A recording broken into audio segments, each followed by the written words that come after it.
नमस्कार, माखड़ा पंचनामे में आप सभी का स्वागत है। मैं हूं सुमित और आज गुरुवार नहीं बुधवार का दिन, जबकि भारतीय बाजारों में आज थोड़ा सा वॉलेटाइल सेशन रहा। फर्स्ट हाफ में थोड़ा रेंज बाउंड, सेकंड हाफ थोड़ी बिकवाली, निफ्टी बैंक में प्रेशर, फिर लोअर लेवल से एक बहुत बढ़िया कमबैक। निफ्टी में अच्छी खरीदारी रही, आखिरी घंटे में एक बढ़िया रिकवरी के साथ इंडेक्स बंद होते हुए दिखाई पड़े। हालांकि मिड कैप में उतना फायरवर्क नहीं था, मिड कैप तो 99 अंक ऊपर था। स्मॉल कैप में बहुत ज़्यादा कोई आज अच्छे अपमूव नहीं आया, इसलिए कैश मार्केट के शेयरों में शायद आपको उतना तेज़ी ना भी दिखाई पड़े। एडवांस डिक्लाइन के थोड़े से एडवांसेस बेटर साइड पे थे, लेकिन अदरवाइज मार्केट में आज जो तेज़ी थी वो आपको स्पेसिफिक दिखाई पड़ेगी। एफएमसीजी में, फार्मा में, आईटी में थोड़ी बहुत खरीदारी थी। मेटल प्रॉफिट टेकिंग में था, पीएसयू प्रॉफिट टेकिंग में था, पीएसयू बैंक प्रॉफिट टेकिंग में थे, लेकिन रियल्टी अच्छी खरीदारी में था। सो ऐसे करके बहुत स्पेसिफिक एक्शंस अलग अलग स्टॉक्स वाइज आप देख रहे हो। और अर्निंग्स का इम्पैक्ट आ रहा है। बालकृष्ण अर्निंग के बाद लगातार दूसरे ना चला। बीएचईएल नंबर्स थोड़े से कमज़ोर थे, टूट गया, वहाँ पर 4-5% का ड्रॉप रहा। इसके अलावा बाकी अर्निंग्स आने वाले आईटीसी के अर्निंग थे, उससे पहले एचयूएल एंड ऑल चला हुआ था। इंडिगो के अर्निंग्स आने उससे पहले वो चला हुआ था। सो ऐसे करके स्पेसिफिक स्टोरीज के ऊपर मार्केट कामकाज कर रहा है। बाकी बड़ा ट्रिगर में अब एक्सपायरी है, कल के सत्र में एक्सपायरी होगी आपको, वीकली एक्सपायरी प्लस निफ्टी की।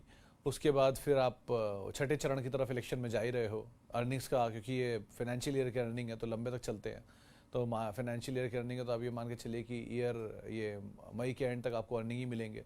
छोटे मोटे एक एक अर्निंग, दो अर्निंग करके आते रहेंगे। सो अर्निंग्स क्रूशल रहेगा। प्लस जो मार्केट का ओवरऑल टेक्सचर है वो तो वैसे चल ही रहा है, एक अच्छी तेज़ी पीएसयू एंड बास्केट में देखने को मिल ही रही है। सो इस तरह से मार्केट रहेगा। बाकी रेंज बाउंड, थोड़ा उतार चढ़ाव, ये सब तो इंट्रिंसिक है, तो रहना ही रहना है। सो इसको तो आप आधार मान के चलेंगे ही। बाकी ओवरऑल मार्केट में ऐसा कोई कंसर्न अभी तक नहीं है। जानकार मान रहे हैं कि कोई ड्रॉप मिलता है निफ्टी बैंक के लिए 48,000 के ऊपर एक अच्छी तेज़ी आएगी। निफ्टी केस में आप 22,450 का एक स्टॉप लेके लॉन्ग जा सकते हैं। 22,800 पार हो तो 23,000 भी आ जाएगा। ये कुछ जानकारों ने आज के लेवल्स दिए हैं जिनको आप ध्यान रखिएगा। अदरवाइज अच्छे नंबर में जी टी के नंबर आए, बहुत स्ट्रॉन्ग नंबर थे। फीएम के नंबर आए, बहुत अच्छे नंबर थे। एक्शन कंस्ट्रक्शन के नंबर भी अच्छे थे, हालांकि शेयर लाल में, वो बात अलग है। जीएसएफसी खराब नंबर्स के बीच में टूटा, आज बहुत बुरी तरह वहाँ बिकवाली थी। बीएचईएल ने बिकवाली थी। ऐसे करके अलग अलग नंबर्स आ रहे हैं तो उनको बाजार अलग रिएक्शन दे रहा है अकॉर्डिंगली। सो उसके हिसाब से आपको काम करना होगा।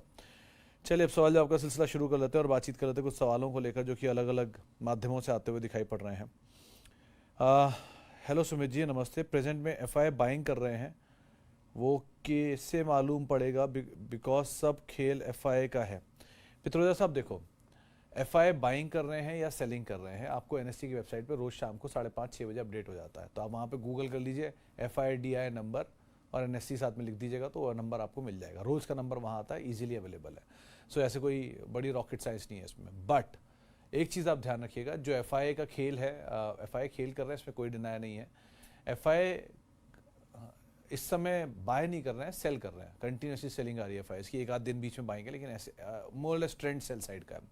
और ये जो एफआई का नंबर आप देखते हो FIDI का, इसको आप और बता दूं कि ये कैश का नंबर होता है, कि कैश मार्केट ने एफआई ने ब्लॉक बेचे हैं कि खरीदे हैं। आप ओवरऑल नंबर्स जो हैं वहाँ पे आपको डिटेल में मिल जाएंगे कि एफ&ओ में कितना काम किया, ऑप्शंस में कितना काम किया। सो बहुत बार ऐसा होता है कैश में शेयर खरीद के एफ&ओ में बेच देते हैं, या कैश में शेयर बेच रहे हैं एफ&ओ में लॉन्ग कर रहे हैं। सो बहुत कुछ डिपेंड करता है। एफआईज और डीआईज के नंबर कोई एक दिन का ट्रैक पकड़ने के लिए नहीं होते हैं, ओवरऑल ट्रेंड पकड़ने के लिए फिर भी बेटर नंबर होता है। सो आप विद टाइम इसको बेटर समझ पाओगे। लेकिन आपको ये नंबर अगर ढूंढना है तो आप एनएससी की वेबसाइट पे इजीली ये चीज़ अवेलेबल है। सर कोई भी मार्केट की इन्फॉर्मेशन के लिए दो ही वेबसाइट ऑथेंटिक हैं, पहला है एनएससी, दूसरा है बीएससी। बाकी वेबसाइट्स भी डेटा वहीं से पुल करती हैं, वो और सिंप्लीफाई करके आपके सामने रख देती हैं, जिसमें कोई डिनाइल नहीं है, चार्ट ट्रैक करके या फंडामेंटल ट्रैक करके। लेकिन सबसे ऑथेंटिक एंड सबसे पहली इंफॉर्मेशन आपको वहीं मिलेगी।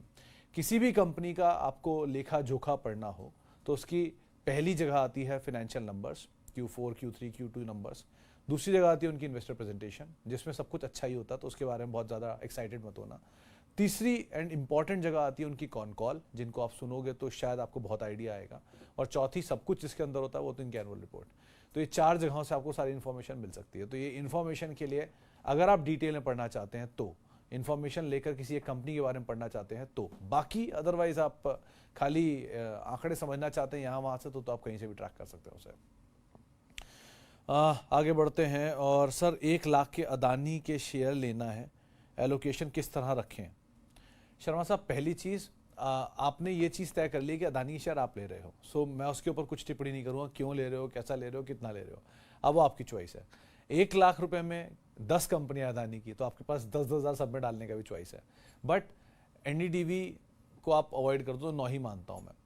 9 कंपनियों में अगर आप जाना चाह रहे हो तो पहला अपना जो प्रिविलेज दोगे वो आप दोगे Adani enterprises and Adani ports को। ये दोनों एफ&ओ की कंपनियां हैं, एक निफ्टी का स्टॉक, दोनों निफ्टियों का स्टॉक इनफैक्ट। अदानी पोर्ट इसलिए क्योंकि वो इंफ्रास्ट्रक्चर है, कैश का वो है, इनकी सबसे बड़ी कैश का अदानी ग्रुप की वही है, तो पहली कंपनी तो वो हो सकती है आपके लिए। एंटरप्राइज इसलिए कि वो पेरेंट है, तो जिस भी कंपनी में मोमेंटम आएगा या कुछ भी नंबर इंप्रूव होंगे, अदानी इंटरप्राइज इम्पैक्ट आना ही आना उसका। सो ये दो कंपनियां फिर भी ठीक है। अदानी ग्रीन तब अगर आप 1450 का एक स्टॉप लॉस लेकर उसमें लॉन्ग जा सकते हो तो। अदानी एनर्जी अगर उसमें 760 820 ये स्टॉप लॉस लेके आप लॉन्ग जा सकते हो तो। ये 4 नाम आपके हो गए। सेफ जाना चाहते हो, Ambuja ACC is the safest. So ये विकल्प हैं। अब आप परसेंटेज अपने हिसाब से फिट कर लेना जो आपको सही लगे, लेकिन इन सब के पीछे के ये रैशनल है, इन रैशनल के हिसाब से आप काम कर सकते हो। बट अगेन मतलब market and is buoyant, election सामने है, सो थोड़ा आप, मैं एज्यूम कर रहा हूँ कि आपने ये सब फैक्टर्स समझ लिए होंगे, पढ़ लिए होंगे, उसके बाद ही आप कर रहे हो काम। Okay, Sumit sir, tube investment long term के लिए 3550 3650 3700 के आसपास बाय कर सकता हूँ। शेख साहब देखो, ट्यूब इन्वेस्टमेंट आप फॉल में बाय कर सकते हो। I am not going to say any levels कि आप जिस लेवल पे इस पे बाय करो, क्योंकि ये वो स्टॉक नहीं है जो 3560 पे आकर रुक जाएगा या टूटेगा नहीं। जब ये टूटेगा तो अच्छे से टूटेगा, क्योंकि बड़ा चला भी है तो टूटेगा भी ऑब्वियसली। तो जब टूटेगा तब आपके पास इतनी बैंडविड्थ होनी चाहिए कि आप 3700 पे ले लीजिए, 3560 पे ले लीजिए, या 50-50 रुपये नीचे आप 2-2 शेयर 3-3 शेयर ऐड करते चले जाइए। वो आपकी चॉइस होनी चाहिए। एक हो सकता है ये बहुत लंबे समय तक एक ही रेंज के अंदर रहे, 3500-4000, 3500-4000, क्योंकि कोई भी शेयर जब चलता है, अच्छी कंपनी जब एक बड़ी तेजी दिखाती है, उस बड़ी तेजी के बाद उसके पास 2 चॉइसेस होती हैं, या तो वो नीचे आएगा वापस जहाँ से शुरू हुआ वहाँ, या उससे एटलीस्ट 20% ऊपर तक, या वो एक कंसोलिडेशन में चला जाएगा कि वो वहीं पर रुका रहेगा बहुत महीनों तक, बहुत सालों तक, बहुत समय तक। वो बहुत समय कितना भी हो सकता है। सो जो नीचे आता है उसके केस में आपको नीचे मौका मिल रहा है ऐड करिए। होता कई बार नीचे आके कंसोलिडेशन चले जाते हैं। सो अगर आप में पेशेंस है, आप कोई बड़ा एक असेट बैंक इकट्ठा करना चाह रहे हैं, यानी कि ये अच्छी कंपनी को बहुत लंबे समय तक के लिए इकट्ठा करना, कंसोलिडेशन में जाना आपके लिए फायदेमंद होता है। मान लीजिए ट्यूब इन्वेस्टमेंट ही है, ये 3500, 3600, 3400 इसी रेंज में घूमता रहता है और 5 साल तक यहीं रहता है, तो आपके पास 5 साल तक मौका देगा कि आपको यहाँ एक्यूमुलेट कर लीजिए, क्योंकि जिसके बाद जब ये चलेगा तब ये नेक्स्ट लेवल के लिए तैयार करेगा अपने आप को। सो तब तक अर्निंग इंप्रूव हो जाएगी, पी कॉन्ट्रैक्ट हो जाएगा, तो ऐसे करके काम करेगा। सो इसलिए अगर एक कंसोलिडेशन में आपको मिलता है तो आप वहाँ पर इसका इस्तेमाल करिए और ऐड करते रहिए। एक चीज़ जिसके लिए आप एश्योर रहिए वो है कंपनी क्वालिटी, कंपनी अच्छी है। एक चीज़ जिसके लिए आप और थोड़ा कॉशियस रहिए वो है इसके वैल्यूएशन, वो महंगे हैं। वो नीचे आएगा तो संभल जाएंगे, नहीं नीचे आएगा तो ईपीएस इंप्रूव हो जाएगी विद टाइम, वो समझ जाएंगे। लेकिन कंपनी अच्छी है, ग्रुप अच्छा है, उस पर ऊपर आप थोड़ा सा बेफिक्र होकर काम कर सकते हैं। Respected sir, LIC 500 share 790, my target is 1500 then 2000, should I hold? क्या ये निफ्टी का पार्ट बन सकता है? प्रवीण जी देखो, निफ्टी का पार्ट बनने के लिए 3 क्राइटेरिया जो रहते हैं, उसमें लिक्विडिटी का क्राइटेरिया रहता है, F&O का हिस्सा होना चाहिए। F&O का हिस्सा पहले तो ये नहीं है अभी, तो पहले तो F&O का हिस्सा बनेगा। दूसरा, अगर ये F&O का हिस्सा बनता है तो ये निफ्टी की क्राइटेरिया में फिट हो सकता है, बट इससे पहले भी कई नाम और हैं जो निफ्टी का हिस्सा बनेंगे, जैसे L&T इन्फोटेक माइंट्री निफ्टी से बाहर हो सकता है, आपको बता दूं मैं। पॉलीकैब निफ्टी का हिस्सा बन सकता है, उसके पास दोनों क्राइटेरिया हैं, तो उसमें एक बार को फिर भी चांसेस हैं आने के। लेकिन LIC कंपनी अच्छी है, आप वैल्यूएशन वाइज भी अच्छा है, आप होल्ड भी कर सकते हैं, आपके टारगेट्स भी ठीक है, बट इसमें समय अवधि थोड़ी ज़्यादा लगेगी और शायद बीच में उतार चढ़ाव भी आपको ज़्यादा देखने को मिले। लेकिन आपके चुनाव वैसे ठीक हैं। एक ही चीज़ इसको लेके मैं बड़ा एश्योर था कि होना चाहिए था, जो हुआ नहीं, कि एक बड़ा डिविडेंड आना चाहिए था LIC में over a period of time, but वो डिविडेंड नहीं आता। माइट भी वो शायद पॉलिसी होल्डर को बांटने के चक्कर में इसलिए नहीं आता होगा कि पॉलिसी होल्डर को दें कि शेयर होल्डर को दें। सो इसीलिए एक बार को शायद ना भी आए, लेकिन अदरवाइज कंपनी अच्छी है, आप बने रह सकते हो यहाँ पर, समय भी दे सकते हो, आपके शायद टारगेट्स भी मिले, but duration would be very long, तो उसके हिसाब से आप ध्यान रखिएगा। ओके सर, बड़ौदा बैंक को ऐड कर सकते हैं क्या? सचिन जी, आप किसी भी PSU बैंक को ऐड करना चाहें कर सकते हैं, but PSU bank and PSU company में स्टॉप लॉस अपने जरूर रख के चलिएगा। आज BHEL का हादसा आपने देख ही लिया, ये शेयर आपने शायद रियलाइज़ किया हो ना किया हो, 410 के आसपास से टूट के 300 रुपये की रेंज में आ गया है। सो 100 रुपये के आसपास वाइप आउट है। अगर आप परसेंटेज में देखेंगे तो करीब करीब 20-25% वाइप आउट हो चुका है ऊपर से। सो ये नहीं कहूँ ख़राब हो गया, अब यहाँ से नीचे चला जाएगा, ख़त्म हो जाएगी कहानी, नहीं, ये हो सकता है वापस पुल बैक रहे, लेकिन ऐसे ही एकदम से स्टेडली कोई भी दिन PSU बैंक या PSU कंपनियाँ स्विफ्टली 20-25% साफ कर देते हैं। सो आपको ये रियलाइज़ नहीं होगा कि वो 20-25% तक वापस आने में आपको बहुत समय भी लग सकता है। और फिर वो ऊपर आएगा तो आप सोचोगे निकल जाऊं, कॉस्ट टू कॉस्ट आ गया है, ये वो टाइप्स। तो इसीलिए थोड़ा स्टॉप लॉस रखिए, आपको मौका मिला होता है आप ऊपर निकल जाए, नीचे आपको मिल जाए फिर नीचे ऐड कर लें। तो इस तरह से बोल रहा हूँ कि थोड़ा स्टॉप लॉस के साथ काम करिए, वो ज़्यादा बेहतर है। किसी PSU में स्विफ्टली कभी भी ऐसे फॉल आ जाएंगे, तो उस चीज़ को ध्यान रखिएगा।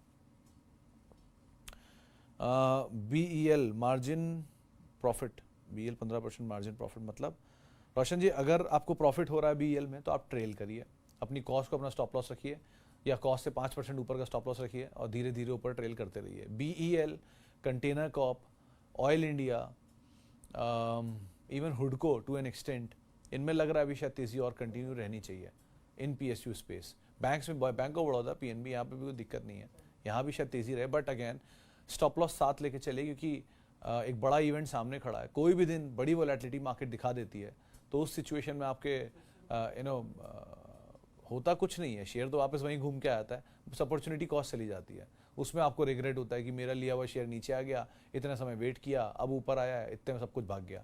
तो इसलिए एक स्टॉप लॉस रख लिया। अगर आप ट्रेडर हैं, तो इन्वेस्टर हैं तो आपको वैसे कोई फर्क नहीं पड़ता, फिर तो ये इलेक्शन हो, 2 इलेक्शन हो, 4 इलेक्शन हो, ऐसे बहुत इलेक्शन आगे चले गए इन्वेस्टर के सामने, सो उनको फर्क नहीं पड़ेगा, आपके केस में फर्क पड़ेगा। इसीलिए आप लोग एक स्टॉप लॉस जरूर लेकर चलिएगा। इंडी जी ने केस में, विक्रांत जी, मेरे को ऐसा लग रहा है कि जो एक मतलब बज़ थी मार्केट में कि इनकी ब्लॉक्स चल रहे थे, मतलब कुछ इक्विटी फ्लो था, कुछ फंड्स बेच रहे थे, वो सेल ऑफ शायद आज या नहीं तो कल जो बीत गया है उसमें और आज में ख़त्म होने की बात थी। आज भी तोड़ा थोड़ा बहुत, सो लग रहा है कि शायद यहीं कहीं स्टेबल होना चाहिए। लेट्स सी कहाँ स्टेबल होता है उसके बाद। ज्योति CNC केस में मैनेजमेंट आज आया था, कमेंट्री बहुत बुलिश बोल के गए हैं, नंबर थोड़े से सबड्यूट थे लेकिन कमेंट्री बुलिश थी। अभी नया IPO है दोनों ही, तो इस दोनों के IPO में लॉन्ग टर्म विजन बन रहा है कि नहीं वो अभी कहना मुश्किल है। Medium term, short term, momentum, वो सब बात अलग है, उसको आप खेलना चाहते हो तो आप हाल के लो का स्टॉप लॉस लेके एंटर कर सकते हो। बट अगेन लॉन्ग टर्म के लिए जब तक numbers quarter by quarter consistently improve नहीं होते या नंबर आप नहीं देख लेते, तब तक कोई भी टिप्पणी नहीं कर सकते। किसी भी IPO में, कोई भी IPO, कितना भी अच्छा IPO क्यों ना हो, आप जब तक 4 क्वार्टर का नंबर नहीं देख लेंगे उसकी सिचुएशन आपको समझ में नहीं आएगी। एटलीस्ट मुझे तो नहीं आएगी, बाकियों का मुझे नहीं पता।